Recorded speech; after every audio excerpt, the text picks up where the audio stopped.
Bago tuluyang maramdaman ang bagsik ng super bagyong Juan, lumikas na ang mga nakatira sa mga coastal area sa Maynila. Pero may ilang namingwit pa ng isda sa Manila Bay.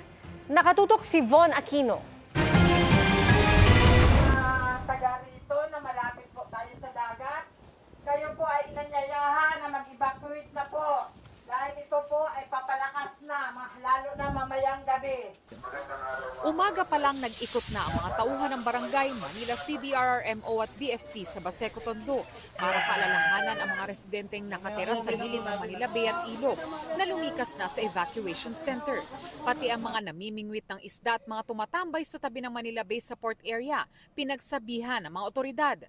Oh, yung mga tao dyan, magsialis na kayo dyan. Bit-bit ang mga bata, kaunting gamit, pati alagang aso. Inihatid ng mga tauhan ng LGU ang mga nagsilikas na residente ng Baseco sa Atienza Elementary School. Ang mga tent nakapwesto sa hallway ng eskwelahan. Tabing dagat po kasi kami, may mga bata kaming maliliit eh. Tapos yung bahay po namin hindi po maganong matibay, kaya nanigurado na po kami. Pero mayroong hindi sumunod tulad ng ilang residente sa tabi ng Pasig River sa Block 15B, Baseco. Napakirindaman muna yung panahon kung ano ba talaga na mabagsak talaga ano. Yung iba nakahanda at nag-empake naman na kung kailangan ng lumikas. Pinalilikas na rin ang mga nakatira sa Isla Puting Pato na nasa shoreline din. Nakahanda na rin ang mga amphibious vehicle, truck na panghigop ng baha at iba pang rescue equipment.